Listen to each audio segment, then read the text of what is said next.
আহিবলগীয়া বাধ্যত পৰি আহিবলগীয়া হ'ল কাৰণ পুৰাতত্ব বিভাগে আজি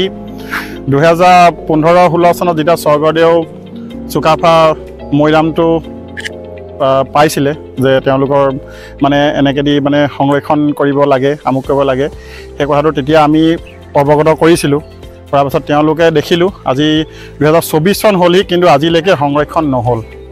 আজিলৈকে কোনো এটা সংৰক্ষণ ইয়াত মাটি এচপাও আজিলৈকে তেওঁলোকে নেপালালে পুৰাতত্ব বিভাগে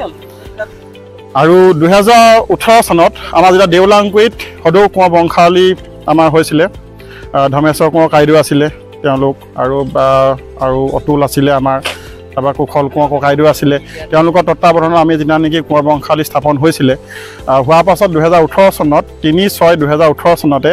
আমি কি কৰিলোঁ আমাৰ এটা পুঁজি বাচিছিলে আৰু সেই পুঁজিৰ যোগেদি আমি কি কৰিলোঁ এখন লোহাৰৰ বেৰা বনালোঁ বেৰা বনাই অন্ততঃ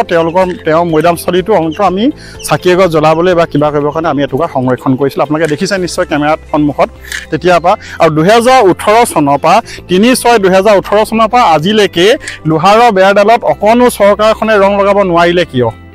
আমাৰ কোঁৱৰ বংশাৱলীৰ ফালৰ পৰা এটা প্ৰশ্ন তেওঁলোকে আমাক কওক যদি তেওঁলোকে কি কাৰণে নোৱাৰিলে 1 নম্বৰ কথা 2 নম্বৰ কথা তেওঁলোকে ইয়াত অন্ততঃ মাটি চাটি পেলাই অন্ততঃ পৰ্যটক আহিবৰ কাৰণে কিবা আহিবৰ কাৰণে ইয়াত যে চাউলুং স্বৰ্গদেউ চুকাফাৰ যে মৈদামস্থল আছে আপোনালোকে সেইটো সংৰক্ষণ কি কাৰণে নকৰিলে আজিও বেদখল কৰিব বুলি কৈছে তেওঁলোকে বেদখল নকৰিলে আপুনি এইফালে চাওক ইয়াত কেমেৰাৰ সন্মুখত আপুনি দেখিব ইয়াত আপোনাৰ বেৰা আছে বাউণ্ডেৰী মাৰি থোৱা আছে ইতিমধ্যে তেওঁলোকে তেতিয়াহ'লে আমি এটা কথাই অৱগত কৰিছোঁ কোঁৱৰ বংশাৱলীৰ ফালৰ পৰা যদি আপোনালোকে পুৰাতত্ব বিভাগে যদি সংৰক্ষণ কৰিব নোৱাৰে তেতিয়াহ'লে আমাক কওক আমি কোঁৱৰ বংশাৱলী ডেকা চামে বা কোঁৱৰ বংশাৱলী আমাৰ যিসকল বাই ভনী ককাই ভাই গোটেইখন আছোঁ আমি লগ লাগি আমি অন্ততঃ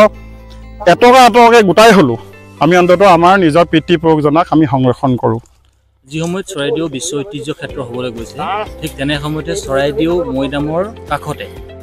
লাংকুৰি দলৰ নামনিত আছে নামনিত স্বৰ্গদেউ চাউলুং চুকাফা মৈদাম বিশ্ব ঐতিহ্য ক্ষেত্ৰৰ কাৰণে কোটি কোটি টকা ইতিমধ্যে চেংচন হৈছে তাৰ হয়তো কাম চলি আছে কিন্তু এই ক্ষেত্ৰত মৈদামটোৰ কথা কিবা গুৰুত্ব কিয় নিদিলে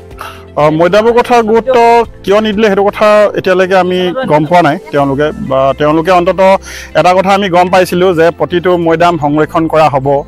হ'ব বুলি কৈ আছে, এতিয়া হ'ব কেতিয়াকৈ হ'ব এতিয়ালৈকে আমাকতো অৱগত কৰা নাই। আৰু মই ভাবোঁ তেওঁলোকে অন্ততঃ চকু মেলি চাওক, অন্ততঃ পূৰ্বপুৰুষজনা যদি চৰাইদেউ মৈদামখিনি যদি সংৰক্ষণ কৰিছে, মৈদামখিনি সংৰক্ষণ কৰাতকৈ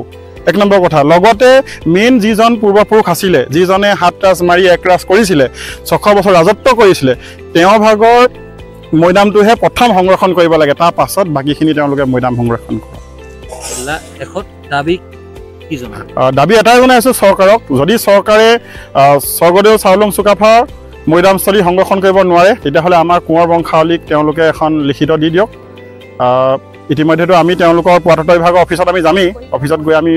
জনামেই যে আপোনালোকে যদি অৱগত কৰি যদি আপোনালোকে সংৰক্ষণ কৰিব নাই তেতিয়াহ'লে আমাক দি দিয়ক, তেতিয়া আমি আমাৰ স্বৰ্গদেউজনাৰ মৈদামস্থলী আমি সংৰক্ষণ কৰিম নিশ্চয়।